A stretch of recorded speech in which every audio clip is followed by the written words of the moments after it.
au fait, pour éviter, au fait, voilà pourquoi je dis toujours. Parce que ça là, vous et nous, on va jamais s'entendre. Bon, il dit vous et nous, bon, toi et moi peut-être. Parce que moi, en aucun cas, derrière mon cas, il fait, mais là, je ne parle pas de votre religion, ou bien de ta religion.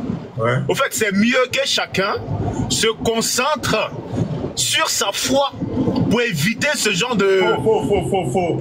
Si tu dis comme ça, c'est que tu es en train de me pousser à aller en enfer. Allah dit dans la sourate 17, verset 81, la vérité, l'islam est venu et l'erreur a disparu. Car l'erreur est destinée à disparaître. Allah dit dans la sourate 3, le verset 110, qu'il a fait de nous là, la meilleure des communautés qui est sortie de l'homme. L'homme là, c'est qui? Adam, qui est salut sur lui. Car on fait quoi? On encourage le convenable et on interdit le blâmable et on craint Allah. Allah dit qu'il a fait de nous tous des daïs. Des daïs, ce sont ceux qui font le travail des prophètes.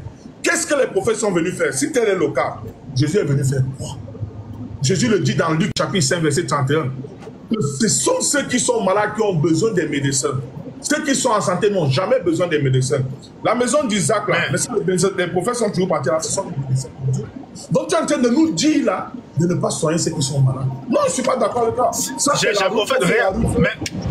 ruse du diable que tu es en train de vouloir faire avec moi. Attends, ouais, ça c'est vrai. On dit même allez. Mais qui parle? Attends, Béni, là, attends, Béni, on t'a demandé, on t'a posé une question.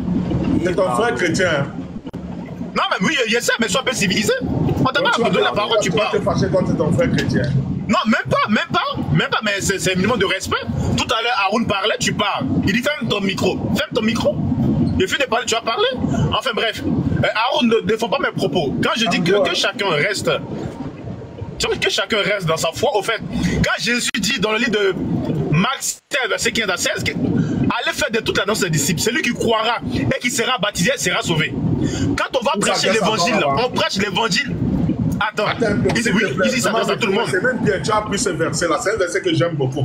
Matthieu 28, verset 19 que tu as pris quand il allait prêcher au marché, baptisé au nom du Père. C'est chez toi, il a envoyé ses disciples. Lis-moi le verset. C'est trop facile. Lis-moi le verset. Non, j'ai déjà lu Matthieu 21, verset 19. Allez prêcher aux nations et baptiser au nom du Père, du Fils et du Saint-Esprit. Est-ce que Jésus a envoyé ses disciples chez toi? Attends, je te pose une question. Aux nations.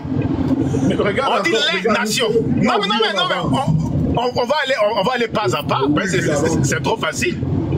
Alors, allez faites de toutes les nations, et non aller juste à Jérusalem, ou bien non aller juste de toutes les nations, baptisez-les. Attendez, le mystérieux. Moi, je t'ai posé une question simple. C'est toi qui venais converser. Le mystérieux. Quand Jésus a donné l'ordre là, est-ce que c'est chez vous les païens qu'il a envoyé ses disciples? On attend oui. Tentez de dire oui. Si on t'attend, toi le Saint-Esprit, non? Moi, ne te mets pas dedans, laisse-moi le disciple. Moi, laisse-moi avec lui. Vraiment, moi, j'aime pas vos affaires que vous faites là. Vous parlez, si on ne voulait pas qu'on vous coupe. Laissez-moi le disciple. Le disciple, tentez de dire oui. Que Jésus a envoyé ces gens-là, ces apôtres chez vous. Tentez de dire oui. Vous allez expliquer la Bible sur nous. Jésus n'a jamais envoyé ses disciples chez vous. Vous êtes les voleurs de livres. Votre prophète, c'est Mohammed, paix, salut, c'est lui. Celui que vous appelez à l'esprit chez toi. Votre prophète, c'est Mohammed, paix, salut, c'est lui. Ceux qui vous volent et se prennent là, vous l'insultez chaque jour. Vous faites de lui ce que vous voulez. Quel chrétien qui est garçon qui monte ici là, il nous montre le scénario, il dit que Jésus a envoyé les disciples là chez lui. Vous allez expliquer la Bible ici maintenant. Tu connais les premiers chrétiens? Moun, je suis en train d'échanger, mystérieux. Vraiment, respectez votre frère chrétien. Il vous a même rappelé, mais vous êtes toujours là, vous parlez. Mystérieux, demi-toi ici, tu nous dis. Est-ce que Jésus a envoyé les disciples chez vous? Il a coupé le micro. Non, parce qu'il est au volant. Tu vois pas qu'il a aussi là comme ça suffit, il est peut-être dans une zone de turbulence. Le mystérieux, réponds-nous. Est-ce que Jésus a envoyé ses disciples dans Matthieu 28, 19 chez vous les païens? Dis-nous oui. Vous savez lire la Bible. Quand on parle comme ça vous énerve. Parce que vous n'aimez pas. Alors, je peux te répondre. Bien sûr, mon tonton, j'attends ta réponse. Maintenant, chez vous? je te dis que oui, mais indirectement. Demande-moi pourquoi. Pourquoi? Oh, j'ai pas de réseau, désolé. Si mon... Non, on t'entend pas. Pas de réseau. On t'entend pas. Mettez en commentaire, on t'entend. Là, il va lire au moins le commentaire, il va parler. Mettez en commentaire, on t'entend pas. Alors, j'ai dit que oui, Jésus a envoyé ses disciples chez nous, mais indirectement. Demande-moi pourquoi, je t'explique. Pourquoi? Explique-moi, pourquoi? Voilà. Est-ce que les disciples, ils sont allés en Éthiopie pour prêcher l'évangile, oui ou non? Oui. Il y avait... Dis-nous maintenant. Donne-moi les Écritures. Non, non. Attends. Tu as dit oui, les disciples sont allés en Éthiopie prêcher l'évangile. Donne-moi les Écritures. Bien sûr. Ok. Il veut nous parler là de Acte 8. Il veut parler de l'eunuque éthiopien. Il veut dire là que l'eunuque éthiopien était un païen. Tu peux tenter de dire que l'eunuque éthiopien était un païen. Mon frère, donne-moi les Écritures où les disciples sont allés en Éthiopie prêcher l'évangile. Je t'ai donné Acte 8, non? Laisse-moi vérifier les Écritures. Prenons Acte 8. Tout le monde, prenez Acte 8. L'eunuque éthiopien, c'était un juif dispersé. On va le prouver. Après, tu prends Corneille. On prouve que c'était toujours un juif dispersé. Vous allez nous dire ce que vous faites avec la Bible des Juifs. Je vais prendre Acte 8, on va lire. Vous savez lire la Bible? J'ai dit le chrétien qui est garçon ici, qui met ses narines ici, qui disent que Jésus a envoyé ses disciples pour lui. Acte 8. Non, incroyable. Vous fâchez. Tu m'as demandé les Écritures. Vous voyez? Il t'écoute. Attends, cherche les Écritures. Tu m'as demandé la preuve, non? Le frère Tidiane, ton micro s'il te plaît, c'est entre moi et le frère Aaron. Voilà, tonton Tidiane, muté-vous, laissez-moi avec lui. Laissez-moi, les musulmans ont enregistré ça. Puis jamais il va dire que Jésus a été envoyé pour lui. Tu m'as demandé les preuves, non? On va prendre Acte 8. Il a dit en Éthiopie. Il parle de l'eunuque éthiopien qui était en Éthiopie. On va analyser les preuves. Non, attends, il a dit où est-ce que les disciples de Jésus, les 12 apôtres, sont partis en Éthiopie? Je peux répondre. Prêcher l'évangile. Je peux répondre. Laisse-moi répondre. Tonton Tidiane, tu vas m'aider. Tu es là, tonton Tidiane. Ah, tonton Tidiane, toi aussi, dis-le, accélère. Quand ça chauffe comme ça, non, même quand ça c'est. Comment les musulmans sont même blancs comme ça? Oh. Ah. En tout cas, c'est pas grave. C'est pas grave. Écoutez-moi. Qui se trouve en Éthiopie? Déjà, je vais poser une question mystérieuse. Mystérieux. Avant qu'il commence ma démonstration magistrale par la permission d'Allah Azawajal. Est-ce que tu peux te démuter? Tu nous dis si les Éthiopiens un jour parlaient hébreu dans leur vie. Avant qu'on commence. Dis-nous seulement. Mon frère, réponds à la question, on va avancer. J'ai besoin juste d'un éclairci. Est-ce que les Éthiopiens ont un jour parlé hébreu dans leur vie? Dis-moi non. Oui, c'est pas ça ma question. Réponds à la question qui a été posée. Pourquoi c'est souvent difficile avec les chrétiens comme ça? Non, c'est toi. Non, Aaron ne fait pas ça. Laisse-moi venir. Non. Mystérieux. Oui. Ça te coûte pas 2 secondes de dire non, oui, et puis tu me laisses demander. Ça te coûte quoi? Ça te coûte quoi de me prouver les Écritures où les 12 d'ici sont allés prêcher en Éthiopie? Réponds. Mais réponds, je fais mon micro, réponds. Regarde tout le temps que tu perds là. Si tu m'aurais répondu oui, non, tu te serais muté, tu serais en train de nettoyer maintenant. Nettoyer. S'il te plaît, est-ce que tu peux nous dire, je pose encore ma question, ou bien si tu ne veux pas, chrétien, vous qui êtes en commentaire, mystérieux, mute-toi. Musulman, vous qui êtes en commentaire, aidez-nous. Est-ce qu'un jour, dans la vie des Éthiopiens, ont-ils parlé hébreu? Non. Même pas en rêve. Merci là-bas, Cupidon. Maintenant, j'attaque. Il a parlé de l'eunuque éthiopien, non? Tonton Tidja, il est là, il s'éloigne du téléphone quand on a besoin de lui. On va lire Acte 8. Prenez vos Bibles. Les vrais musulmans qui connaissent le vrai évangile de Jésus. On va lire Acte 8. Saul avait approuvé le meurtre d'Étienne. Là, on va aller au verset 28 directement, parce qu'on va tout lire ça, là, on est mort. On va prendre le verset 27, mais on commence. Acte 8, verset 27, et on monte. Écoutez bien. Il se leva et partit, et voici un Éthiopien, un eunuque, ministre de Candace, reine d'Éthiopie, et surintendant de tous ses trésors, venu à Jérusalem pour adorer. Mais attendez, pourquoi l'eunuque éthiopien est parti adorer à Jérusalem et il n'a pas adoré en Éthiopie? Ésaïe chapitre 11, verset 11 au verset 12. Ce que vos pasteurs ne vous ont jamais enseigné, on va vous enseigner ça aujourd'hui. Vous connaissez la Bible, vous allez comprendre pourquoi l'eunuque est parti adorer à Jérusalem et non en Éthiopie. Vous parlez de quoi? Vous connaissez la Bible? Ah, quittez ici, Ésaïe 11. On va aller là-bas, verset 11 au verset 12. On va le lire. J'avais besoin que tonton Tidjane vienne m'aider, mais quand on a besoin des musulmans, ils nous lâchent toujours. Verset 11. Écoutez bien. Écoutez bien pourquoi l'eunuque éthiopien est parti adorer à Jérusalem et il n'a pas adoré en Éthiopie. Vous connaissez la Bible? Dans ce même temps, le Seigneur étendra une seconde fois sa main pour racheter le reste de son peuple. Écoutez la parole ici. Disperser. Disperser les qui étaient dispersés. Dans les nations. Il y a quelqu'un qui a l'école là, les gars, s'il vous plaît. Les bannis Israël qui étaient dispersés dans les nations. Écoutez bien, je relis le verset. Dans ce même temps, le Seigneur étendra une seconde fois sa main pour racheter le reste de son peuple. Dispersé, écoutez, en Assyrie et en Égypte, à Patros et en Éthiopie. Et en Éthiopie. L'unique éthiopien dont tu as parlé était où? En Éthiopie. On va continuer à lire. On vient de démontrer pourquoi il est parti adorer à Jérusalem et non en Éthiopie. On retourne dans le verset. Si ton étudiant était là, ça allait couler vite, mais ce n'est pas grave. Un seul musulman contre les polythéistes, ils ne peuvent pas s'en sortir. On gagne toujours. Comment il vient parler ici, qui connaît la Bible, lui? On va lire. On est au verset 27. On va au verset 28 ici.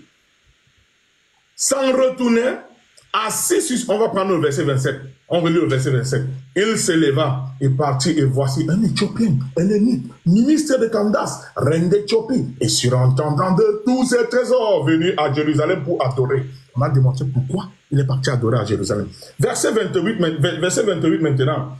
Sans retourner, assis sur son char, il lisait le prophète Ésaïe. Vous allez comprendre pourquoi je lui ai posé la question, il ne voulait pas répondre. Est-ce que les Éthiopiens ont un jour parlé hébreu? Non. Même Cupidon l'a dit ici. Le livre d'Ésaïe que le nuque éthiopien lisait là, c'était écrit en quelle langue? En hébreu. Les Éthiopiens n'ont jamais parlé hébreu. Comment a-t-il fait pour apprendre à lire ça? Parce qu'il était un juif dispersé. Voilà pourquoi il savait lire. On continue à lire les choses. Verset 30. Verset 29 même. L'Esprit dit à Philippe, avance-toi, avance et approche-toi de ces chars. Verset 30. Philippe a couru. Il y a plein de musulmans ici là qui lisent l'arabe, qui lisent le Coran en arabe, mais ils comprennent. Donc, ils ont besoin de traduction. Comprends-tu ce que tu lis? Écoutez la réponse de notre ami eunuque éthiopien. Il répondit, comment pourrais-je comprendre si quelqu'un ne me guide pas? Et il invita Philippe à monter et s'asseoir avec lui. La réponse qu'il a donnée là. Quand Philippe lui dit, comprends-tu ce que tu lis? Et comment je vais comprendre si personne ne m'indique? Pourquoi Philippe s'est assis sur le char? La Bible explique ça. On va prendre le Cheikh Malachie 2, verset 7. On va lire ça. Vous connaissez la Bible. Pour comprendre pourquoi Philippe est monté sur le char pour expliquer à l'eunuque éthiopien. Déjà, il lisait le livre en quelle langue? En hébreu. Les Éthiopiens parlent hébreu? Non. Prouve que c'était un juif dispersé. On va prendre le Cheikh Malachie 2, 4. Oui, il disait quoi? S'il vous plaît, laissez-moi, s'il vous plaît. Là, c'est un autre niveau. Par le type, s'il vient sur ici, il insulte les gens, on va voir après s'il a raison. Si j'ai raison, il me suit dans l'islam. Si j'ai raison et qu'il ne me suit pas, il suit ses passions. Malachie 2, verset 7. Voilà, vous allez comprendre pourquoi. Écoutez bien, pourquoi Philippe est monté sur le char pour expliquer à l'eunuque éthiopien. On va prendre le chef Malachie. C'est tout. Là, vous venez vous fâcher ici contre nous comme si on vous veut du mal. On veut votre bien. Si on voulait votre mal, Malachie 2, verset 7. Prenez la Bible là-bas, lisez chez vous. Parce qu'on vous veut du mal. On veut votre bien, on ne veut pas vous mourir, vous partir en enfer. Le verset 7 dit dans Malachie, ici là, quand j'avais besoin de tonton Tidan, mais c'est pas où il est parti. Ah, il vient comme ça. Malachie 2, 7. On va vous expliquer pourquoi pourquoi Philippe est monté sur le char de l'eunuque pour lui expliquer. Écoutez bien le pourquoi. Car les lèvres du sacrificateur doivent garder la science. Et c'est à sa bouche qu'on demande la loi. N'est-ce pas l'eunuque que tu peux demander à Philippe? Et c'est à sa bouche qu'on demande la loi. Parce qu'il est un envoyé de l'Éternel des armées mystérieuses. L'Éternel avait envoyé là-bas. Rappelle-toi que c'est l'ange qui l'a révélé. Rapproche-toi du char. On retourne maintenant dans Acte 8. Vous connaissez la Bible. Après, venez nous insulter ici chaque jour. Nous insulter comme si on veut votre mal. Vous savez qu'on dit la vérité. Vous choisissez vos passions. On était à quel niveau ici? Verset 32, c'est ça? Ou 31, voilà. Il répondit, comment pourrais-je si quelqu'un ne me guide pas? On vous a montré pourquoi Philippe est monté sur le char pour le guider. On continue. Guide pas. Et il invita Philippe à monter et à s'asseoir avec lui. Le passage de l'écriture qu'il lisait était: celui-ci a été mené comme une brebis à la boucherie et comme un agneau muet devant celui qui le tend. Il n'a point ouvert la bouche. Maintenant, pour conclure, démontrer que le nuque éthiopien était un banni Israël dispersé, on va apporter Ésaïe 56, verset 4. C'est qui les eunuques chez les bannis Israël? Ésaïe 56, verset 4. Vous pouvez vous fâcher sur nous comme si on voulait votre mal. Non, on veut votre bien au contraire. Vous ne connaissez pas la Bible. Ésaïe 56, verset 4. Tu vas comprendre pourquoi les disciples avaient été envoyés en Éthiopie. C'était pour récupérer cela et renvoyer à la maison. Ésaïe 56, verset 4. On va lire, Inch'Allah. Vous connaissez la Bible? On va lire la parole. Alléluia. Recevez. Qui sont les eunuques? L'eunuque éthiopien. Pourquoi il a le nom éthiopien? Parce qu'il était en Éthiopie. C'est qui les eunuques? Ésaïe 56, verset 4 nous répond. Car ainsi parle l'Éternel aux eunuques qui garderont mes sabbats, qui choisiront ce qui m'est agréable et qui préserveront, et qui préserveront, et qui préserveront, et qui préserveront dans mon alliance. Voilà l'eunuque éthiopien. Pourquoi ils sont partis adorer en Éthiopie?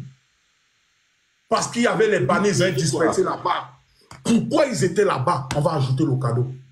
Lorsque Dieu donne la Torah à Moïse, dans Exode 19, verset 1 à 5, qu'est-ce qu'il dit au verset 5?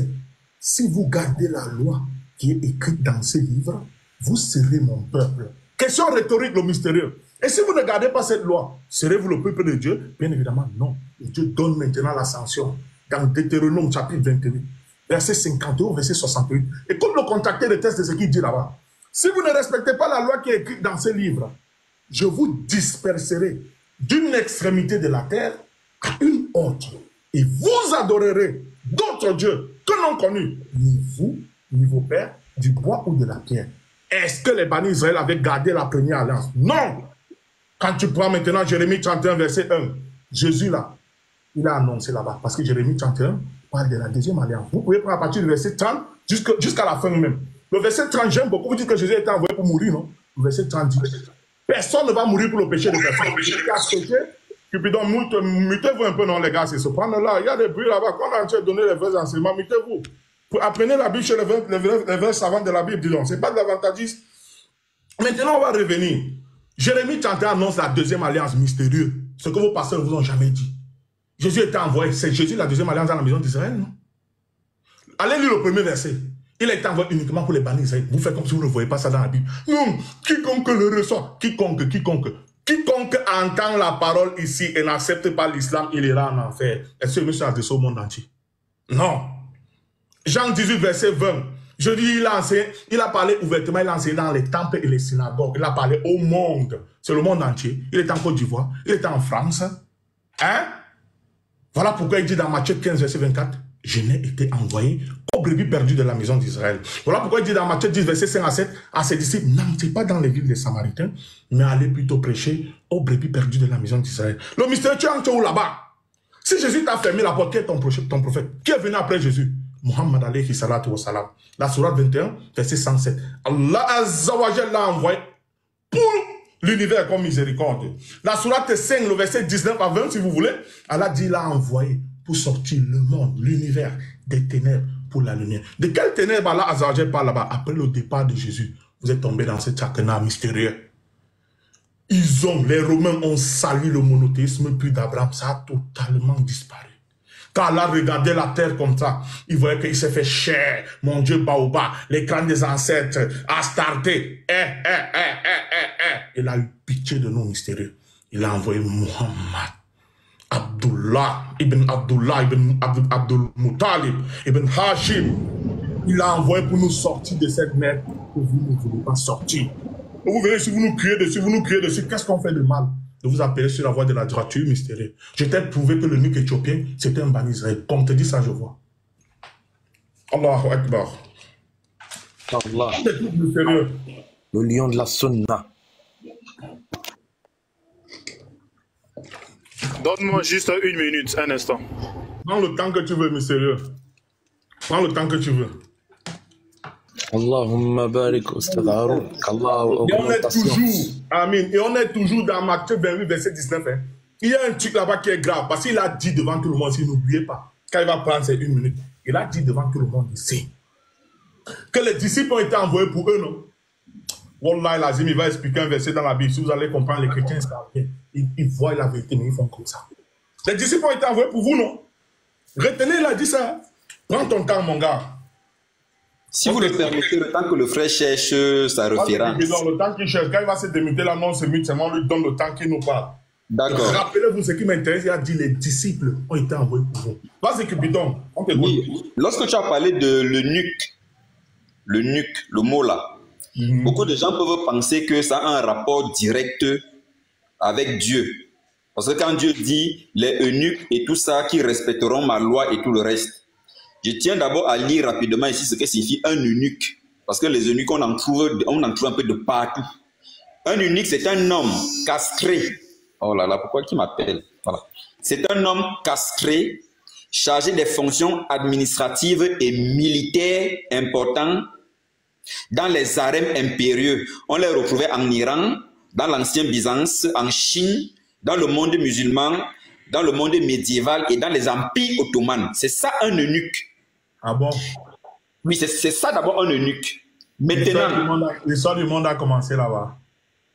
Quand on dit eunuque ici, c'est pour nous présenter la fonction. Tu vas voir comment tu viens de faire un hors sujet, une seule question. Non, je ne sais pas faire un hors sujet. C'est pour ça qu'on nous précise. On va voir. Une seule question. S'il te plaît, l'Ancien Testament et le Nouveau Testament parlent de l'histoire de qui? Du monde entier ou de qui? Dis-nous. Toutes ces écritures annoncent la venue du Messie. C'est bon, le mystérieux, il est prêt. Le mystérieux, on t'écoute. Alors, attends un instant, frère. Prends ton temps, prends ton temps. Non, Aaron, mine-toi. Quand tu parlais, Ok, merci. S'il vous plaît, tout à l'heure, Aaron m'a posé quoi comme question? Est-ce que les disciples sont venus prêcher l'évangile? J'ai répondu oui, mais indirectement. Et je lui ai posé la question. Est-ce que les disciples sont allés en Éthiopie prêcher l'évangile? Il m'a répondu que oui. Voilà, par la suite, il a développé sa thèse. Il a parlé fatigué, mais il n'a pas répondu à ma question. Il a pris l'unique. Il a développé à sa manière. Moi, je parle des 12 disciples allés en Éthiopie. Est-ce qu'ils sont partis évangéliser? Est-ce qu'ils sont partis enseigner la doctrine du Seigneur dans le pays qu'on appelle l'Éthiopie? Bien sûr que non. Au fait, tu as... Ah là là, je ne sais pas si vous m'entendez. Tu as parlé, frère, pour ne rien dire. Et pour finir, parler de l'unique Éthiopien qui est un juif dispersé. Ah bon? Tu as la référence qui est l'unique Éthiopien était un juif? Après les écritures à voir lire. Le jour de la Pentecôte, Jérusalem. Acte chapitre 2. Le jour de la Pentecôte. Tu veux que je te lis ça? Il y avait des Arabes à Jérusalem. C'était des Juifs? Non. Tu vois? Donc l'unique Éthiopien, c'est pas parce que le gars, il vient à Jérusalem, c'est-à-dire adorer, que c'est un Juif. Donc frère, les disciples ne sont pas allés en Éthiopie prêcher l'évangile. Tout ton récit que tu as cité là, au fait, tu n'as pas répondu à la question. Alors oui, les disciples nous ont prêché l'évangile, mais indirectement. C'est grâce à l'unique Éthiopien que l'évangile est arrivé en Éthiopie. C'est grâce au témoignage des disciples, c'est-à-dire le fait de prêcher le jour de la Pentecôte. Là, ils ont prêché, la Bible dit quoi? Plus de 3000 personnes se sont converties. Et ces 3000 personnes, il y avait toutes sortes de nationalités dedans. Et c'est à leur tour, ainsi de suite, jusqu'à ce que l'évangile puisse arriver aujourd'hui. Jusqu'à nous aujourd'hui. Parce que quand tu dis que Après Jésus-Christ, qui est le prophète Est-ce que tu qui peux est me le... donner les versets comme j'ai donné les versets, s'il te plaît?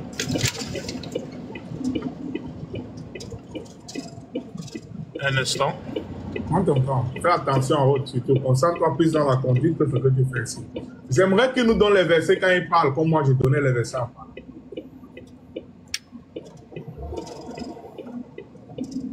Ou bien tu préfères que je prenne la parole le temps que tu fais ce que tu fais? Tu me permets? Vas-y. Ok. Jacques 1:1. Je vais afficher, vous allez lire.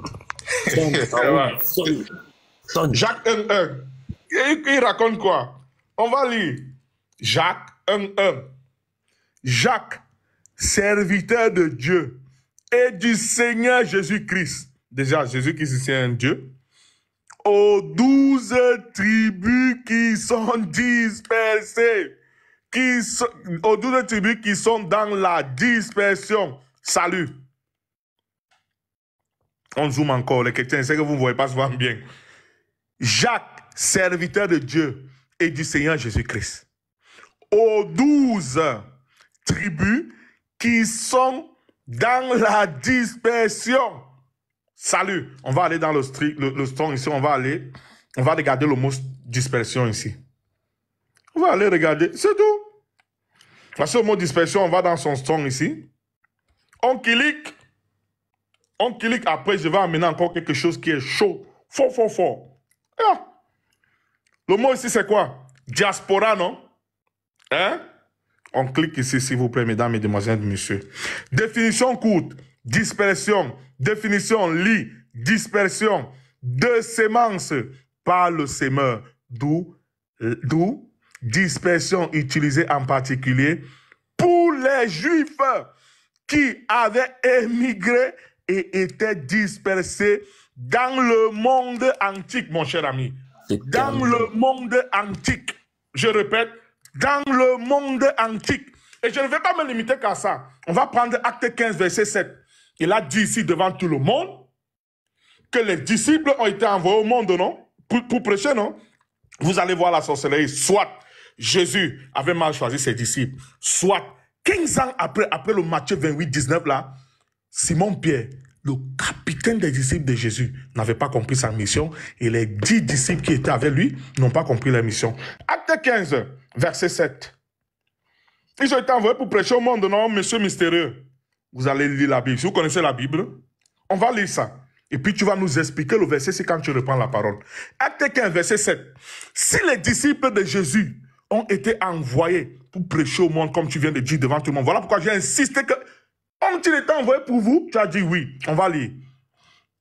Une grande discussion s'étant engagée, Pierre se leva et leur dit, hommes frères, vous savez que dès longtemps, Dieu avait fait un choix parmi vous, afin que par ma bouche, les païens entendissent la parole de l'évangile et qu'ils crurent. Tu peux nous dire ici pourquoi les 10 autres disciples font les problèmes à Pierre parce qu'il allait prêcher à Corneille, s'ils ont été envoyés pour prêcher au monde comme vous dites? Est-ce que tu peux nous dire, n'avaient-ils pas bien compris leur mission? Pourquoi font-ils les problèmes à Simon si leur mission était d'aller prêcher aux gens comme vous? On attend ta réponse.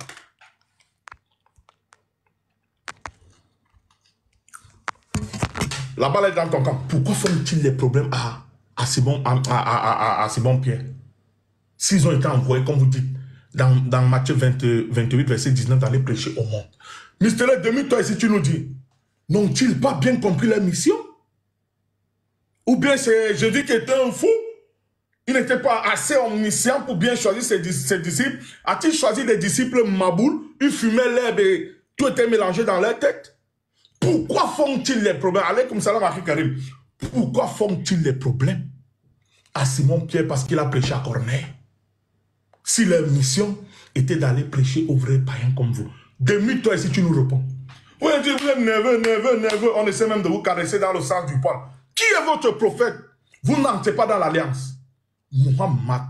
Alayhi salatu wa salam, que vos frères chrétiens insultent ici chaque jour. Ça ne va pas nous faire mal au cœur quand on voit ça? Et qu'on insulte leur maman? Vous êtes fâchés. Donc vos mamans sont plus chères qu'Allah. Vos mamans sont plus chères que Mohamed Père, salut celui. Dominique, moi je vais te faire descendre mon échange avec Mister. Attends ton tour. On vous a posé une petite question si vous étiez incapable. Non, il redonne le verset. Quand on élève le niveau à la descente ici, va là-bas en bas là-bas. Va là-bas en bas. Quand on élève maintenant le niveau, vous comprenez, vous avez mis vos pieds. On vient vous caler si on essaye de vous donner les petits grains que les gars, calmez vos noms, réfléchissez. Mister, demie-toi. On attend ta réponse. Oui, tu disais. Pourquoi est-ce que les disciples font les problèmes à Simon-Pierre s'ils ont été envoyés pour pécher?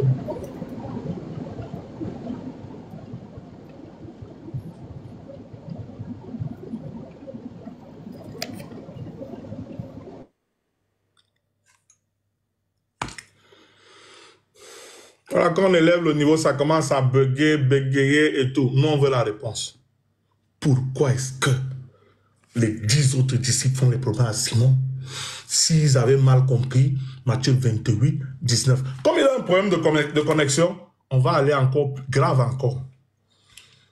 Qui est Simon-Pierre dans la Bible? Acte 4, verset 8. Le chef, le capitaine des disciples. Jésus lui dit, Simon, tu es la pierre, tu es la pierre sur laquelle je bâtirai mon église. Notre ami est parti. Tu es la pierre sur laquelle je bâtirai mon église. Permettez-moi, je termine l'enseignement. Vous voyez, les gens se fâcher. On va prendre acte 10 maintenant. On va vous montrer quelque chose. Oui, si vous fâchez contre nous comme si on veut faire la guerre avec vous. Ça fait 10 €. Oui, attends, c'est pas encore fini, c'est pas encore fini. C'est pas encore fini. Les gars, il y a les bruits, imitez-vous s'il vous plaît. On veut taper fort. L'islam a envie d'envoyer un missile sur le sol aux polythéistes. Permettez-nous. Acte 10, verset 28. Simon-Pierre, capitaine des disciples de Jésus. Acte 2, verset 6, eux tous étaient remplis de Saint-Esprit. Acte 4, verset 8, Simon-Pierre, capitaine, rempli de Saint-Esprit. Acte 10, verset 28, écoutez ce que Simon-Pierre dit. Vous connaissez la Bible? Après, on va prendre le verset 42. Oui, c'est fait cher. C'est votre Bible. Hein? Vous savez, leur dit-il, qu'il est défendu à un juif de se lier avec un étranger ou d'entrer chez lui. Mais Dieu m'a appris à ne regarder aucun homme comme souillé. Vous allez nous expliquer ce verset. Pourquoi Dieu lui a appris à ne regarder aucun homme comme souillé? À cause de sa vision. Vous allez expliquer la vision là ici. On part maintenant au verset, les gars, arrêtez de faire monter. Ah, c'est Abdelaziz. On va aller au verset 42. Vous prenez souvent le Matthieu 28, disant les nations, on va vous montrer qui sont les nations. Voici Simon-Pierre, il est le capitaine, non? Écoutez ce que Simon-Pierre dit. Il fait référence à Matthieu 28, 19 ici dans ce verset. Écoutez un peu. Et Jésus nous a ordonné de prêcher au peuple. Les nations, là-bas, c'est qui les nations? Voilà Simon-Pierre, capitaine, avec le Saint-Esprit. Il dit ici au peuple, masculin singulier. Pourquoi le peuple n'est pas au pluriel? Pourquoi le peuple est au singulier? C'est qui le peuple ici? On va aller dans le Strong. Vous connaissez la Bible? Mais si vous nous insultez chaque jour, pourtant nous on veut que vous soyez guidés, que vous ne partiez pas en enfer. On va voir le même peuple ici, ces personnes. On va lire le verset. Arrêtez ça. Voici le mot personne dans le verset, là on va dans le Strong. On va vous montrer même ce qu'on vous a jamais montré dans la Bible. On est ici tranquille, on vient, on rigole, genre un montée des anguilles. Le mot ici c'est Laos. Regardez la tricherie des scribes chrétiens. Définition du mot peuple ici. Écoutez bien. Un peuple, la foule. Définition. Un peuple, typiquement du peuple élu de Dieu. D'abord les juifs, puis les chrétiens. S'il vous plaît, qu'est-ce que le mot chrétien vient chercher ici dans Acte 10? Mes chers amis, la toute première fois que le mot chrétien apparaît dans la Bible, c'est dans Acte 11, verset 26. La toute première fois que le mot chrétien apparaît dans toute la Bible, le Nouveau Testament, c'est dans Acte 11, verset 26. Ici, on est dans Acte 10. Qu'est-ce que le mot chrétien vient chercher là-bas? Falsification, pour vous égarer comme vous êtes là. Et vous venez nous crier dessus. Mystérieux, tu étais moins gonflé, non? Monte, viens répondre à notre question. Pourquoi les disciples font les problèmes à Simon-Pierre s'ils ont été envoyés pour prêcher aux païens comme vous? On a démontré qui était ce peuple. Maintenant, les nations dont vous parlez là, les nations, on va vous montrer qui sont. On va d'abord prendre Ézéchiel 2:3 pour que vous sachiez que les bannis d'Israël sont appelés peuple ou nation. Ézéchiel 2:3. Bavardez ici, là, bavardez ici, là, bavardez ici. On va vous donner l'enseignement. Ceux qui veulent comprendre, comprennent. Si vous voulez rester dans votre polythéisme, là. Donc, nous lisons aussi Timothée 2, 5 ou 4. Attends, Cupidon, laisse-moi que j'enseigne. Vous prenez Timothée, mais vous n'avez pas déjà compris ça, c'est Timothée, vous allez comprendre. Comprenez déjà ça. Une fois que vous avez compris ça, Timothée va devenir clair dans vos têtes. Parce que si on part même dans les écritures de Paul maintenant, vous allez lire là. Vous allez lire là. Je cherche même un chrétien qui veut montrer qu'il connaît les écritures de Paul. Hein. Paul n'a jamais prêché à un non-juif d'origine. Il a prêché à ses frères dispersés qui étaient devenus quoi? Les hellénistes. Je vous cherche depuis. Hein. On va un peu lire Ézéchiel 2 soirs. Les qui sont appelés peuple ou bien nation dans la Bible. Vous savez, ça allait apprendre, le glossaire vous donne les termes bibliques, non? Il me dit, fils de l'homme, je t'envoie vers les enfants d'Israël, vers ces peuples rebelles. Peuple ici est mis pour les enfants d'Israël, qui se sont révoltés contre moi. Eux et leurs pères ont péché contre moi jusqu'au jour même où nous sommes. Maintenant, les nations dont Jésus parle, que ces gens, que ces disciples doivent aller prêcher. Matthieu 28, 19, on va vous montrer ça aujourd'hui. Ézéchiel 36, verset 19. 19 à 24. Ézéchiel 36. Vous connaissez la Bible. Vous pouvez nous insulter si pourtant on veut votre bien. Hein? Ézéchiel 36. Cupidon, permets-moi, s'il te plaît, permets-moi. Au lieu d'être concentré sur ce qu'on dit, toi tu es concentré dans la critique. Écoute bien ce qu'on dit. Voilà. Ézéchiel 36, on va lire. Quand Jésus dit, allez, attendez, je vais arrêter ma tablette ici. Prenez là-bas dans votre téléphone. Ézéchiel 36, verset 19 à 24. Quand Jésus dit, allez prêcher aux nations là.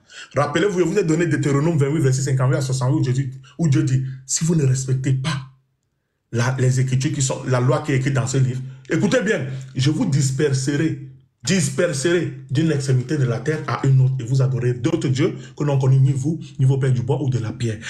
Qui sont les nations dont Jésus parle dans Matthieu 28, 19? Écoutez bien. On prend le verset. Allez comme ça là, vraiment les gars, j'ai horreur de ce que vous faites. Je vais retirer la modération à tout le monde. Si Wallah et Lazim, continuez vos affaires là. Chaque fois qu'on donne un enseignement qui est sérieux, vous apportez toujours la distraction. On va prendre le verset 19 pour comprendre maintenant qui sont les nations dans le Matthieu 28, 19 là. Ézéchiel 36, verset 19 à 24 nous répond. Écoutez bien. Je les ai dispersés parmi les nations. Jésus a dit aller prêcher aux nations, non?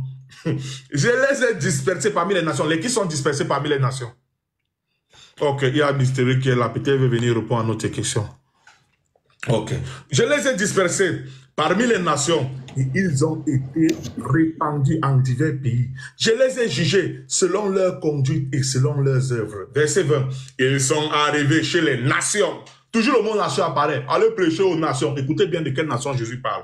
Ils sont arrivés chez les nations où ils allaient et ils ont profané mon saint nom. En sorte qu'on disait d'eux, c'est le peuple de l'Éternel, c'est de son pays qu'ils sont sortis. Verset 21. Et j'ai voulu sauver l'honneur de mon saint nom que profanait la maison d'Israël parmi les nations où elles sont allées. Verset 22, c'est pourquoi, dit à la maison d'Israël, ainsi parle l'Éternel, ce n'est pas à cause de vous. Vous qui dites souvent là que Israël c'est le peuple élu de Dieu. Quel peuple élu de Dieu? Écoutez ce que Dieu dit ici. Ce sont des potos maintenant. Je vais relire. Vous, le peuple élu de Dieu, quel peuple élu de Dieu? Verset 22, écoutez bien. C'est pourquoi, dit à la maison d'Israël, ainsi parle le Seigneur, l'Éternel, ce n'est pas à cause de vous que j'ai agi de la sorte, maison d'Israël, c'est à cause de mon saint nom que vous avez profané parmi les nations où vous êtes allés. Donc Dieu les a utilisés là, parce que ce sont eux qui ont sali, il les utilise pour arranger, pas pour leurs beaux yeux. Il avait à couper ça clairement. Au verset 23, je sanctifierai les bruits, je vais aller au verset 23, il me reste deux versets mystérieux. Je sanctifierai mon grand nom, qui a été profané parmi les nations où vous avez profané au milieu d'elles, et les nations allez prêcher aux nations de Matthieu 28, 19, c'est de ces nations s'il parle. Qui sont là-bas? Les bannis d'Israël dispersés à cause de leur coffre, leur polythéisme. Et les nations que vous avez profanées, au milieu d'elles, et les nations sauront que je suis l'Éternel, dit le Seigneur, l'Éternel, quand je serai sanctifié par vous sous leurs yeux. Donc Dieu les utilise pour nettoyer son nom avec les potos qu'ils faisaient quand ils ont été dispersés. Verset 24, et puis mystérieux, tu parles la parole. Je vous retirerai d'entre les nations, les qui sont allés retirer. N'est-ce pas les disciples que Jésus a envoyés dans Matthieu 28, 19? Je vous retirerai. D'entre les nations, je vous rassemblerai de tous les pays et je vous ramènerai dans votre pays. Et je vous ramènerai dans votre pays. Voilà la mission des disciples de Jésus. Maintenant, monsieur, je reviens vers toi. Tu as dit ici, là, devant tout le monde, Matthieu 22, Attends. J'ai une question, ne fais pas comme si tu n'as pas suivi. Laisse-moi te poser ma question, tu me réponds. On avait une question, tu dois répondre. S'il te plaît, ne commence pas le désordre. Acte 15, verset 7. Si les disciples, comme tu l'as dit si bien, dans Matthieu 28, 19, là, ont été envoyés pour prêcher aux païens comme vous, pourquoi font-ils les problèmes à Simon Pierre? On te dit. Alors, à écouter Haroun, ça veut dire que Jésus, il a envoyé ses disciples à aller prêcher qu'aux Juifs. À part les Juifs, ils n'ont pas le droit de prêcher l'évangile ailleurs. C'est ce qu'on entend en fait par ce qu'il dit. Maintenant, je vais rentrer dans les Écritures. Quand on prend Jean chapitre 4, il veut pas lorsque Jésus... Est-ce que tu peux d'abord me répondre? Mon frère, je peux parler. Laisse-moi parler. Il m'a demandé ici là de répondre à sa question avant de développer, non? Je lui demande la même chose. Est-ce qu'il peut répondre à ma question puis faire ce qu'il veut faire? Merci. Laisse-moi parler. Vas-y, mets-toi à l'aise. Quand Jésus... Parce que quand on écoute Haroun, pour lui, la mission de Jésus, c'est de parler qu'aux Juifs. Alors que Jésus lui-même, il a parlé avec les non-Juifs. Jean chapitre 4, que je vais faire la lecture. Alors, Jean chapitre 4, à partir du verset 8. Ou à partir du verset... verset 9. La femme samaritaine lui dit, comment toi qui es juif me demandes-tu à boire, à moi qui suis une femme samaritaine? Les juifs en effet n'ont pas de relation avec les samaritains. Donc ça veut dire les samaritains et les juifs, il y a une différence. C'est comme on dit... Ils sont pas frères. Tu vas me couper encore? Je m'excuse, vas-y. Les juifs et les samaritains n'ont pas de relation, n'ont pas de rapport. Il n'y a rien qui les lie. Et la femme dit à Jésus, comment toi qui es juif, me demandes-tu à boire à moi qui suis femme samaritaine? En effet, les juifs n'ont pas de relation avec les samaritains. Maintenant, quand je remonte un peu plus bas, alors la femme, après, elle a laissé sa gourde, elle est partie dans le village. Elle est partie annoncer ce que Jésus a fait pour elle. Jean chapitre 4, verset 39. La Bible dit quoi? Plusieurs Samaritains de cette ville crurent en Jésus à cause de la déclaration formelle de la femme. Il m'a dit tout ce que je fais. Alors quand les Samaritains vinrent le trouver, ils le pressèrent de rester auprès d'eux. Et Jésus resta là 2 jours. Un beaucoup plus grand nombre crut à cause de sa parole. Est-ce que les Samaritains là sont des Juifs? Mais parce que par rapport à la doctrine du Seigneur, les Samaritains ont cru en Jésus. Ils sont devenus disciples de Jésus. Ils n'étaient pas des Juifs. Ils sont devenus disciples de Jésus. Ainsi de suite, eux aussi à leur tour, ils sont partis annoncer cette bonne nouvelle. Tu vois pas ce que je veux dire? Donc, quand je dis que l'évangile est arrivé à nous, par la parole de Jésus et par les disciples, Jésus a dit qu'on allait faire des nations des disciples, les baptisant au nom du Père, du Fils et du Saint-Esprit, et enseignez-leur à observer tout ce que je vous ai prescrit, et moi je suis avec vous tous les jours jusqu'à la fin du monde. C'est-à-dire tous les jours. Donc lorsqu'on enseigne quelqu'un, cette personne à son tour devient aussi enseignant. C'est comme un élève, tu as été à l'école. Tous les professeurs aujourd'hui là, ils ont une fois été à l'école. Donc un enseignant ou quelqu'un qui se fait enseigner par quelqu'un, demain doit aussi un enseignant à son tour. Donc c'est pareil. Donc quand on reçoit l'évangile, quand on est sauvé, on ne la garde pas pour soi. Donc voilà ainsi de suite que l'évangile est arrivé jusqu'à notre porte. Toi, Haroun là, tu es arabe, tu es puissant arabe. veut dire entrer dans le Coran? Non. Oh, le frère Tidia, laisse-moi parler. Laisse avec moi. Ne fais pas comme les frères chez nous qui me mélangent et puis elle les tape toujours. Parce que quand vous dites, est-ce que nous, on est juifs, est-ce que vous êtes juifs, l'évangile, ça a traité qu'aux juifs. Mais si on veut parler aussi des Arabes, mon frère, toi, tu n'es pas arabe. L'islam est venu que pour les Arabes. Donc, on va parler même de ça. Est-ce que tu as terminé? Est-ce qu'il faut rebondir? Jusqu'à présent, tu n'as pas toujours répondu. Acte 15, verset 7. Si les disciples ont été envoyés pour le monde, pourquoi font-ils les problèmes à Simon-Pierre? On t'écoute. Réponds-nous maintenant. Après, je reviens sur ton Jean 4. Je vais démontrer à tout le monde comment tu ne connais pas la Bible. Réponds-nous. On a posé la question ici. Continue. On a répondu à notre question. Pourquoi les disciples font les problèmes à Simon-Pierre? Si dans Matthieu 28, 19, ils ont été envoyés pour prêcher à vous les païens. Pourquoi font-ils les problèmes? Dis-nous. On t'écoute. Après, on prend ton Jean 4. On donne une leçon chirurgicale là-bas. Ils ne connaissent pas la Bible. Voilà pourquoi ça les fâche. On va donner une leçon sur ça ici. Jamais un chrétien va dire. Regarde. Oui. Dans ton passage.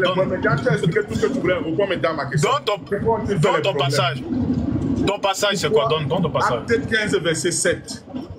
Tu peux me prendre verset 6. Verset 6 à 7. Pourquoi font-ils les problèmes à Simon-Pierre s'ils ont été envoyés? Acte 15, verset 6 à 7. Les apôtres et les anciens réunis pour examiner cette affaire. Une grande distance c'était. Attends, auquel les partis pharisiens qui avaient cru. Attends. Ok, donc, alors, attends, tu peux me... Lis-moi ça, s'il te plaît. Lis-moi ça. Lis-moi à partir. Moi, j'ai armé les drones, j'ai positionné les drones ici. Alors, arrivé à Jérusalem, il fut reçu par l'église, les apôtres et les anciens. Ils racontaient tout ce que Dieu avait fait avec eux. Alors, quelques-uns du parti des pharisiens qui avaient cru se levaient en disant qu'il fallait circoncire les païens et exiger l'observation de la loi de Moïse. Les apôtres et les anciens réunis pour examiner cette affaire, ok.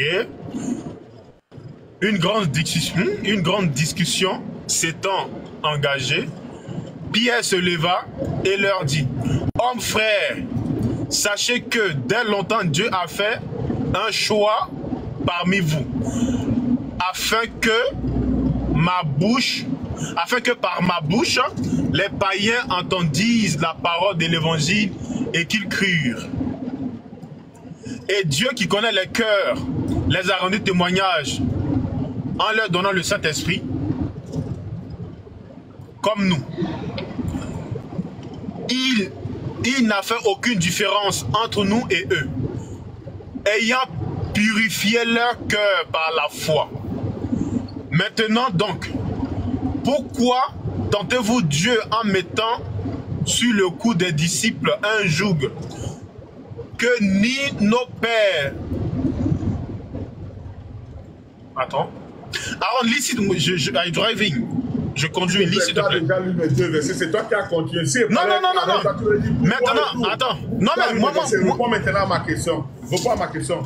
Pourquoi Simon-Pierre est en train de se justifier s'il a été envoyé pour que les païens? Parce que c'est cette affaire-là. Il y a docteur, comment ça s'appelle, non? Abdul Majid, c'est ça, non? Ouais, il a dit que... Non. Laisse Abdul Majid, réponds-moi. Pourquoi font-ils les problèmes à Simon-Pierre d'avoir prêché aux vrais païens s'ils ont été envoyés pour prêcher aux païens comme vous pensez dans Matthieu 28? Réponds-nous. C'est tout. Je vais chercher le verset. Attends. Acte 15, verset 6 à 7. On lui a donné, non? Si je me prends un verset 6 à 7, après tu nous réponds. Attends, mais...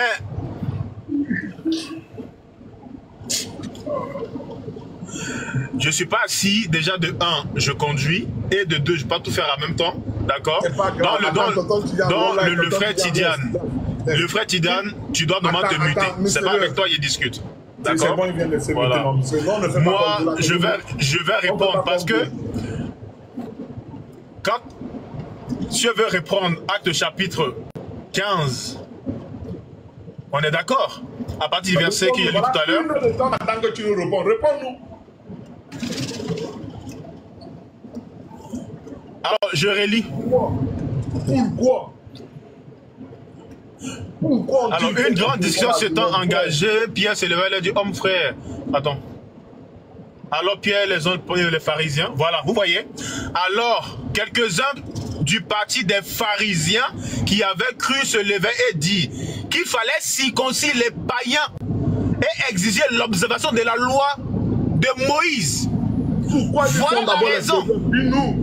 Pourquoi ils Mais font parce que eux encore, c'est les pharisiens, ils sont quoi attachés à la loi de Moïse. Mais la loi de Moïse c'est quoi? Pour prêcher aux païens, non? Mais attends. Mais la loi de Moïse c'est quoi? La loi de Moïse c'est que... pour prêcher aux païens. Mais bien sûr, mais ici maintenant par rapport à Pierre. Le problème qu'il a prêché aux païens. Je peux te répondre. C'était pas facile en fait, regarde. Écoute-moi. Regarde, c'est très simple. Parce que Pierre ici, il s'est justifié en disant que tous ceux qui ont reçu la bonne nouvelle, ils n'ont pas besoin de se faire circoncis. On n'est plus sous la loi. D'accord? Si. Ok, si. Il y a un autre, attends. Voilà. Maintenant, il y a un autre passage. Dis le verset 7.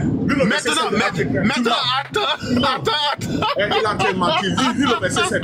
Dis le verset 7 de je suis mort. Attends. Dis le verset 7. On va comprendre. Non, mais incroyable. Dis le verset 7. Tu peux le lire. Tu peux, ouais, lis. Vas-y. Non, vas-y, lis.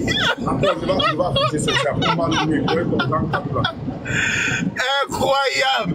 Non, mais les gens, on peut mentir comme ça. On va voir entre toi et moi qui ment. On va voir. Non. Écoutez ce que Simon Pierre dit.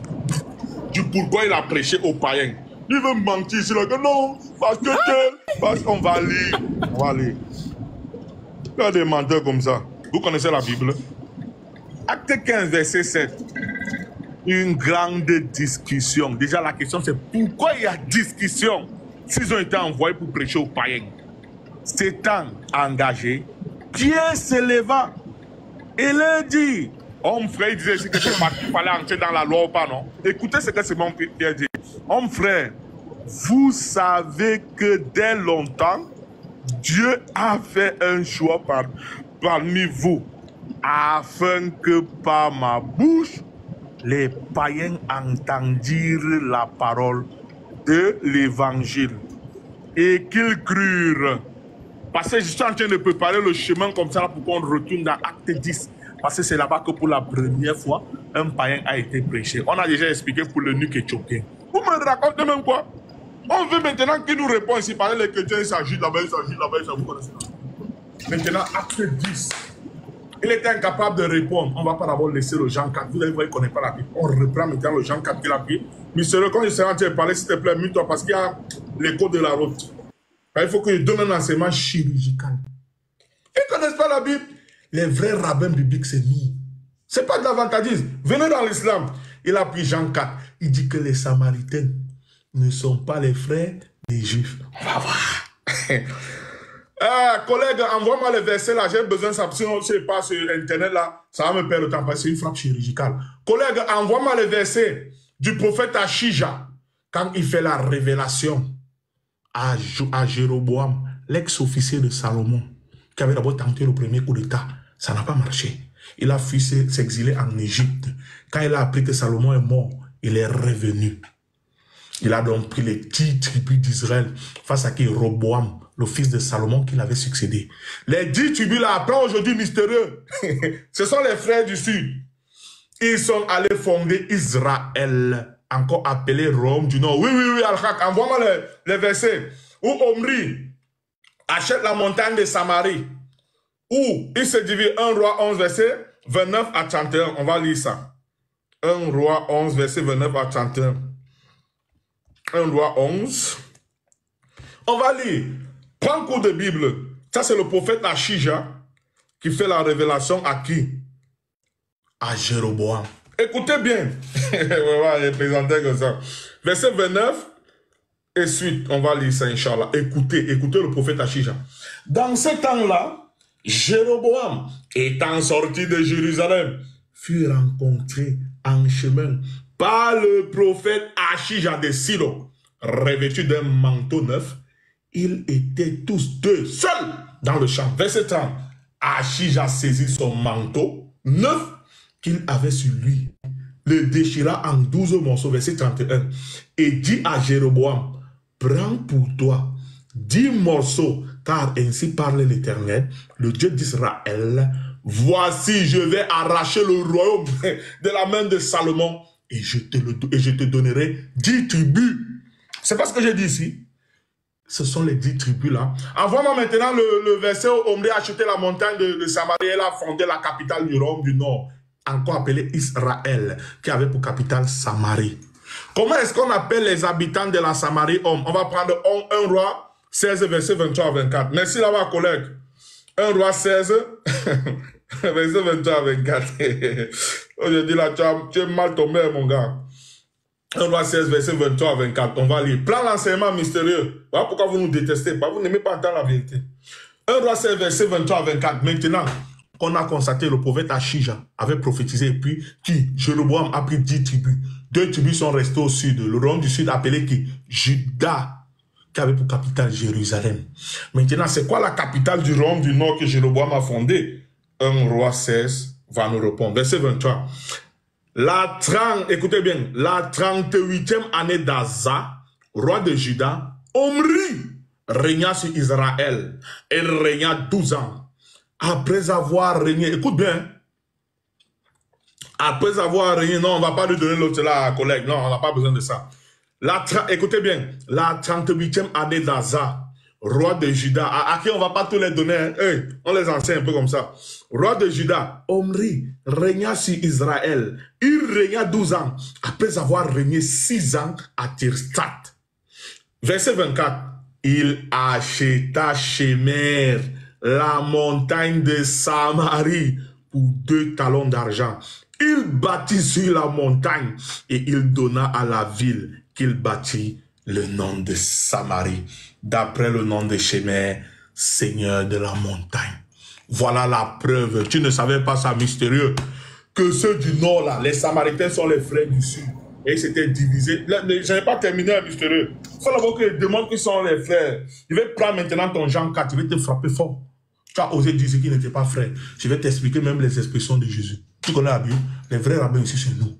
Maintenant qu'on a démontré que le royaume du nord, Israël, qui avait pour capitale Samarie, ce sont les frères du sud, mais ils s'étaient divisés, s'entretuaient entre eux, le coffre.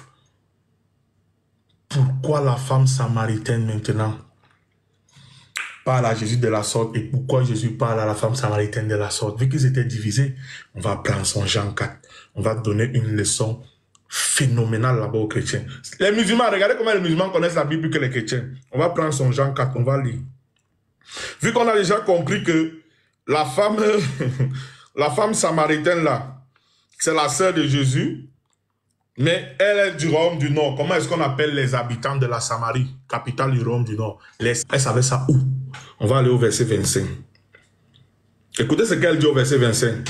La femme lui dit, je sais que le Messie doit venir, celui qu'on appelle Christ. Quand il sera venu, il nous annoncera toutes choses. Si elle était païenne, elle a fait comment pour savoir qu'il y a un Messie qui venait? Qui lui a enseigné ça? Parce que ici là, c'est avant que Jésus n'envoie ses disciples aller prêcher. Rappelez-vous, hein? Elle a fait comment pour savoir ça? Pourquoi Jésus lui dit, nous adorons ce que nous savons, vous adorez ce que vous ne savez pas, car le salut vient des Juifs. Les Juifs, c'est le royaume du Sud, qui a pour capitale Jérusalem. Pourquoi dit-il que car le salut vient des Juifs? On va vous expliquer. Judas là se trouve au sud, le royaume du Sud, avec Benjamin. Pourquoi, je répète, dit-il car le salut vient des Juifs? Genèse 49, verset 10. Le Shiloh, le bâton du commandement. Le Messie doit venir du sud, de Juda, de la maison de Juda. Car, Genèse 49, 10, c'est ce que Dieu avait promis à Juda. Voilà pourquoi il dit, car le salut vient des Juifs. Mystérieux, tu as dit ici que la femme samaritaine était païenne, non? 2000, toi, tu t'excuses devant tout le monde. On t'écoute. Allahu Akbar. Tu as dit quoi? Incroyable. Tu as dit ici que la femme samaritaine était une païenne, non?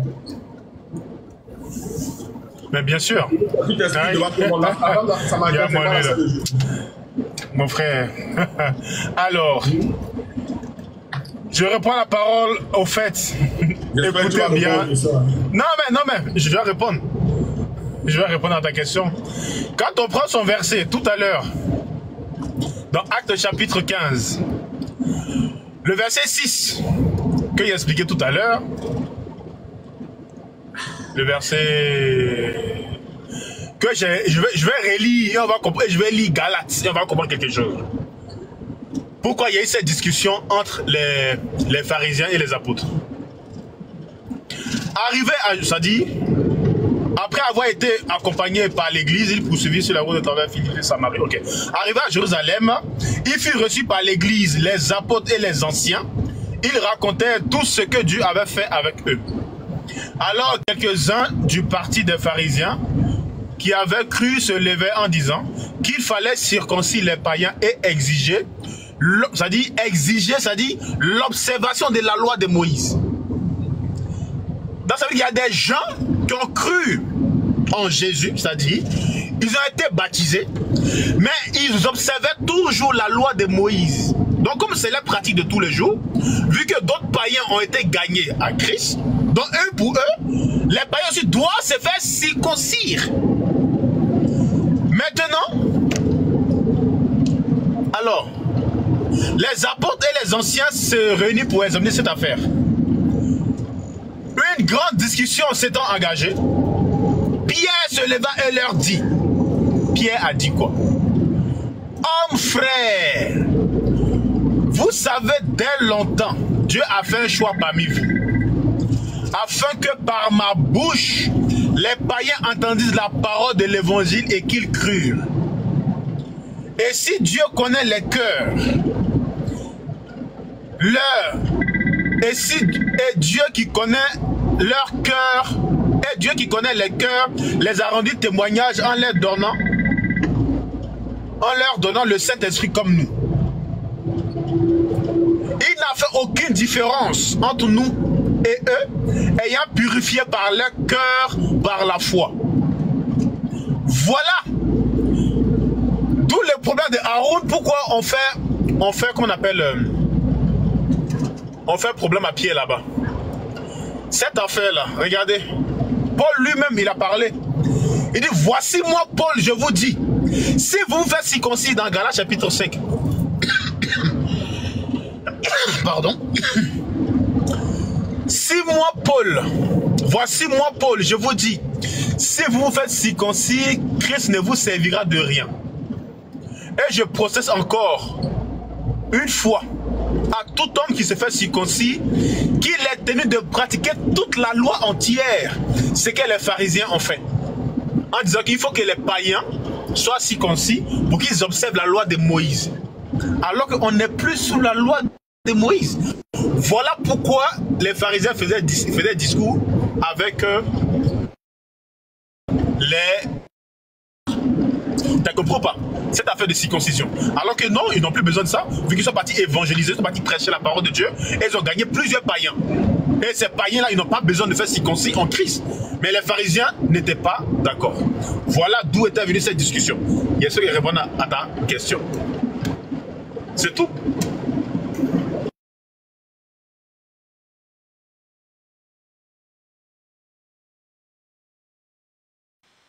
Ok. S'il vous plaît. Vous allez mourir de rire. Prenez acte 15, on ne sort pas là-bas. Verset 16. Lisez le verset 16. Puis posez-lui la question. De quelle prophétie Jacques parle là-bas? Comme il a parlé, il a dit qu'on ne veut pas qu'il fasse l'accident. Ben, il va savoir un arrêt cardiaque. Je vais afficher ici devant tout le monde. Acte 15, verset 16. On ne sort pas de là. Les gens comme ça. Allah, les musulmans takbir. Ils connaissent la Bible. On va vous montrer quelque chose. Mystérieux, prends l'enseignement. On t'a lavé d'abord dans Jean 4 que tu as pris là. Puis jamais tu vas toucher ça. Acte 15, verset 16. Après cela, on va même prendre le verset 16. Pour que tu comprennes bien. On va d'abord prendre le verset 15 pour que tu comprennes bien le verset 16. Et avec cela s'accordent les paroles des prophètes, selon qui est écrit. On va au verset 16. Après cela, je reviendrai et je relèverai de sa chute la tente de David. J'en réparerai les ruines et je la redresserai. Mon cher ami mystérieux, de quelle prophétie Jacques parle ici?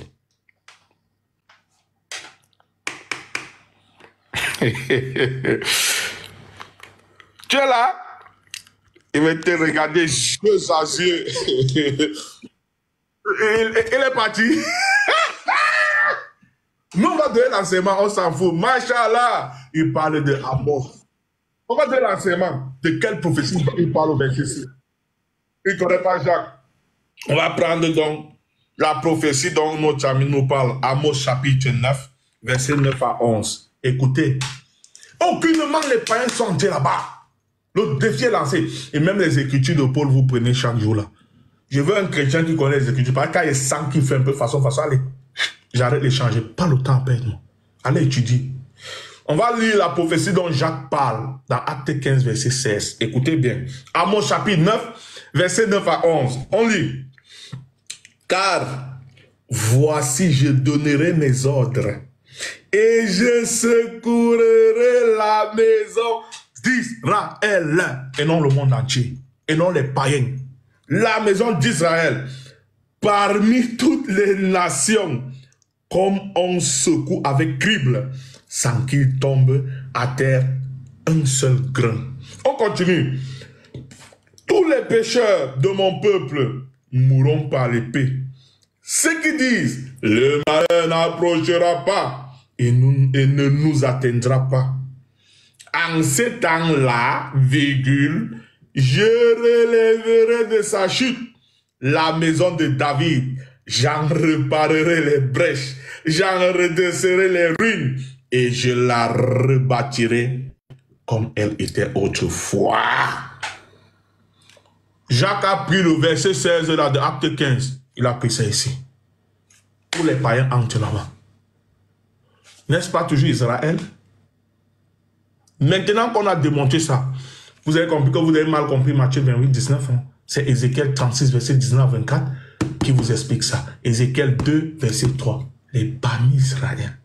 Allah dit dans la sourate 3, le verset 49, qu'il a envoyé Jésus uniquement pour les bannis Israël.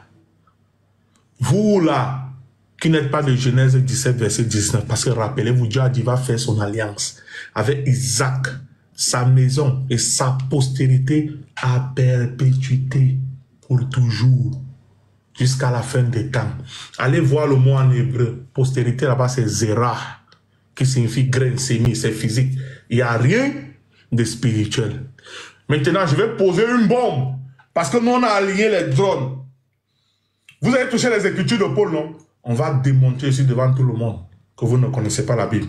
Est-ce qu'il y a un chrétien, quand je vais lire, qui sera capable de venir me donner la réponse? On va lire les choses. Romains chapitre 9, verset 3, verset 4, verset 5. Vous pouvez prendre verset 1 à 5. Mais moi, ce qui m'intéresse là-bas, verset 3, verset 4, verset 5. Quand tu connais quoi? À part venir dire ici que le Dieu d'Abraham était trinitaire. J'avais parlé avec toi une fois. Donc, comme tu parles hébreu, tu viens mentir ici. On m'a des cancres comme ça. Non, il est trinitaire. Non, non. Tu connais la Bible? On va prendre Romains 9. N'est-ce pas? Et puis, on va tendre un piège. J'aurai ça. Fais-moi monter, s'il te plaît. Tu es même respecté. J'espère que tu seras respecté comme ça jusqu'à la fin. On te fait monter, j'aurai ça. J'espère que tu n'as pas l'écho. Tu es monté pour répondre à ma question, hein? Voilà. Je vais lire. Écoutez bien, j'aurai ça venu essayer, on ne sait jamais. Comme vous dites que vous avez été adopté spirituellement, si c'est Beit Ephraim, écoute ta bêtise là-bas en commentaire. Si tu peux répondre, tu vas répondre. Vous dites que vous avez été adopté spirituellement, que Paul a dit, non? Et entendez un peu ce que Paul dit. Romains 9, on va lire même du verset 1 au verset 5. Écoutez. Je dis la vérité en Christ. Je ne mens point. Ma conscience m'en rend témoignage par le Saint-Esprit. Verset 2. J'éprouve une grande tristesse et j'ai dans mon cœur un chagrin continuel. Verset 3. Car je voudrais moi-même être anathème et séparé du Christ pour mes frères, mes parents, selon la chair. Selon la chair et non selon l'esprit. On continue. Verset 4. Qui sont Israélites? Vous dites souvent que vous êtes adoptés, non? Il a abordé là-bas, c'est selon la chair. Mais les adoptions appartiennent même à qui? Aux Israélites. Écoutez ce qu'il dit. Qui sont Israélites? À qui appartiennent l'adoption? L'adoption dont vous parlez toujours. Paul nous dit qu'elle n'est pas spirituelle, elle est charnelle. L'adoption et la gloire et les alliances et les lois et les cultes. Verset 5. Et les promesses. Vous dites que vous êtes adoptés spirituellement sur le Christ, non? Écoutez le verset 5. Et les promesses et les patriarches. Et de qui est ici selon la chair et non selon l'esprit? Selon la chair et non selon l'esprit. Selon la chair, le Christ qui est au-dessus de toutes choses. Dieu béni éternellement. Amen. Ma question, je vais poser, j'ai armé le drone. Vu que Paulinho nous a dit que les adoptions ne sont pas spirituelles, comme vous mentez aux chrétiens lambda chaque jour, qu'elles sont comment? Elles sont physiques. Écoutez bien ma question, celui qui va faire le cancre ici, je me sépare de lui. Écoutez bien ma question. Il a dit que les adoptions appartiennent à qui? Aux Israélites, non? Comment est-ce que un Israélite va adopter un autre Israélite qui est déjà Israélite pour devenir Israélite? Je me répète parce que la répétition est pédagogique en islam. Vu qu'il a dit que les adoptions appartiennent aux Israélites, comment est-ce que un Israélite va adopter son frère qui est déjà Israélite pour devenir Israélite? Monsieur Joressa, si vous êtes un homme ou bien une dame, je m'excuse. Si vous pouvez répondre, vous répondez. Si vous ne pouvez pas répondre, bonjour. Belle et femme va nous répondre. Bonjour, monsieur Joressa. Oui, je suis un homme. D'accord. Est-ce que vous pouvez répondre à cette question? Sinon, c'est votre droit et on passe à Beit Ephraim. Bon, malheureusement, je n'étais pas au début de l'introduction du panel, donc je ne sais vraiment pas de quoi il s'agit en fait. C'est pas grave. Mais je vous suis depuis. Je suis intéressé par... Monsieur Joressa, vraiment ne freinez pas le mouvement. Beit est venu répondre à cette question. C'est pour ça qu'on les a fait monter. Si ce n'est pas grave, mettez-vous. Après qu'ils répondent, vous allez échanger d'autres frères parce que je dois aller faire ma salade. On a plein de champions. Abdelaziz, Ouf Tidjan, Général. Ouf, on a les gars. Il n'y a pas de souci. Ça ne va pas durer parce que lui, on sait ce qu'il est. T'inquiète, ça ne va pas durer. Merci. Okay. Je vais reposer ma question. Romains 9, verset 1 à 5. Paul dit que 1. Les adoptions ne sont pas spirituelles, elles sont charnelles. 2. Elles concernent les Israélites. Ma question est, non, pourquoi il est descendu? Reviens, ne descends pas, reviens. Oh. C'était juste une minute. Tu te mets une minute pour que lui réponde et s'il peut répondre, et ben voilà, après ça on avance, mais à coup sûr il ne pourra pas répondre, donc ça ne va même pas durer. Comment est-ce qu'un Israélite, vu que les adoptions appartiennent aux Israélites, comment est-ce qu'un Israélite va adopter son frère Israélite qui est déjà Israélite pour devenir Israélite, vu que Paul dit que les adoptions appartiennent aux Israélites? On t'écoute. J'aurais ça, tu peux remonter si tu veux. Beit Ephraim, salut, on t'écoute. Ok, salut à toi Haroun, salut tout le monde. Salut. Alors moi déjà je ne suis pas monté pour cette question. Si tu lis mes commentaires, moi je suis monté pour le mot Zera. Tu dis que Zera... Dégage ici, pas mal de gens comme ça. Je ne suis pas monté pour cette question. Qu'est-ce que j'ai... Monsieur Cupidon, qu'est-ce que j'ai dit ici? Celui qui monte. Bien sûr. C'est pour qu'il réponde à cette question, non? Regardez-moi les gens comme ça. Je vous ai dit que ça n'allait pas durer. Ils ne peuvent pas répondre. Si vous dites souvent que vous êtes adopté spirituellement, Paul dit que l'adoption n'est pas spirituelle et 2, elle appartient aux Israélites. Ma question est, comment est-ce qu'un Israélite va adopter un autre Israélite qui est déjà Israélite pour devenir Israélite? Y a-t-il un chrétien qui peut répondre? Seuls les musulmans répondent à ça. Le chrétien qui répond à ça, il devient musulman. Donc, monsieur Jaurès, comme vous ne maîtrisez pas le sujet, qu'est-ce que je vais faire? Moi, je vais répondre à la question et puis je vous laisse échanger avec les frères. Je peux faire ma salade. Il n'y a pas de souci, je vous écoute. Beaucoup. Ok, écoutez bien. On va prendre la Bible. Pourquoi Paul dit cette parole? Tu n'as pas bugué, je t'ai fait descendre. Je ne suis pas venu ici, je suis venu pour Zera. On a posé une question ici. Pourquoi Paul dit que les adoptions appartiennent aux Israélites? Mais quand on pose la question, Et tu les adoptes aux Israélites. Est-ce que vous pouvez vous muter, les gars? Il y a l'écho, merci. On se pose la question, mais Paul dit, Cupidon, mute un peu, il y a l'écho. Paul dit, les adoptions appartiennent aux Israélites. La question se pose, Cupidon, il y a l'écho, s'il te plaît. Ferme un peu le micro. Merci, c'est gentil. On se pose la question, mais Paul, les paroles, quand il dit comme ça, seuls les doués d'intelligence peuvent répondre à ces questions. Mais il dit, les chrétiens disent souvent qu'ils sont adoptés spirituellement. Mais Paul vient les contredire ici, mais lui dit plutôt que non. L'adoption, elle n'est pas spirituelle, elle est charnelle. 2, elle appartient aux Israélites. Mais comment est-ce qu'un Israélite doit adopter un autre Israélite pour devenir Israélite? Acte 18, verset 24. Un juif nommé Apollos, de surcroît, originaire d'Alexandrie. La question est, depuis quand Israël se trouve en Alexandrie, Égypte, parce qu'Alexandrie était l'ancienne capitale de l'Égypte. Depuis quand Israël se trouve là-bas? Deuxième des questions. Depuis quand les Juifs s'appellent Apollos? Et si vous voulez dire que Apollos c'est un nom, écoutez bien, si vous voulez dire que Apollos c'est un nom hébreu, la malchance que vous avez, c'est dans la tradition hébraïque. Chaque nom a une signification. Donnez-nous, s'il vous plaît, la signification du nom Apollos. Ça n'existe pas jusqu'au jour de la résurrection. Apollos, c'est un nom grec. Voilà la preuve que les Juifs sont devenus des Grecs. Jean chapitre 7, verset 34 à 37. Verset 34, quand Jésus dit à ses disciples, vous ne me verrez plus. Verset 35, Jésus dit quoi? Les apôtres disent quoi? Où ira-t-il? Ira-t-il chez les Grecs? Va-t-il enseigner aux Grecs? Ce sont ces Grecs. Qui sont ces Grecs? Les Grecs de la diaspora, encore appelés en grec dispersion. Il y avait 2 catégories de Juifs. Les Juifs qui sont restés dans le roc, ils avaient les synagogues. Voilà pourquoi vous voyez Corneille, il est pieux. Parce que c'est un Juif helléniste qui avait perdu son identité et il voulait revenir dans l'alliance. C'est ce qu'on doit adopter. Donc maintenant qu'on a constaté la première catégorie des Juifs qui étaient hors d'Israël, les Juifs de la diaspora, la deuxième catégorie c'était les hellénistes. Les hellénistes sont les descendants des Juifs qui avaient embrassé le grec comme langue de communication et ils se sont fait inséminer, d'autres la majorité par acceptation et la minorité par force, à l'instar de 2 Maccabées chapitre 6 verset 9 à 10, lorsque les 2 femmes avaient pratiqué la circoncision.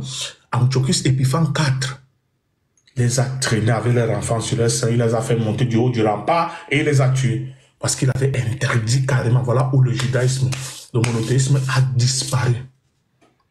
Que ce soit bien clair. Ils sont devenus donc quoi, les koufars. Voilà pourquoi quand les disciples de Jésus partaient prêcher là, on a traduit la Torah, la Septante en grec. Ce que vous lisez là maintenant. Parce qu'ils parlaient grec. Rien à voir avec vous. Maintenant qu'on a compris cela, on constate que les Juifs qui avaient le sang banni Israël, mais ils sont sortis de l'alliance. Ils sont Juifs d'origine, non? C'est on doit réadopter pour revenir dans le roc. Les païens de Acte 15. Donc il y avait le tout premier concile à Jérusalem. Vous chrétiens, vous êtes où dedans? Vous là, qui n'êtes pas de Genèse 17-19, vous êtes où dedans? Si vous n'avez pas étudié la théologie, vous allez savoir ça comment. On vous dit la Bible c'est une forteresse. Ah, oui, j'ai peur, ça fait quoi? La Bible c'est une forteresse. Si tu n'as pas étudié la théologie, tu ne vas pas comprendre. Voilà donc quand Pauline dit dans Romains 9, verset 4 là, que l'adoption appartient uniquement aux Juifs. Quand vous entendez, comment est-ce qu'un Juif, qui est un Israélite, qui est déjà Israélite, va adopter son frère Israélite, qui est déjà Israélite, pour devenir Israélite? Ce sont les Israélites qui ont perdu l'alliance. Ils sont devenus des kafares, des koufars.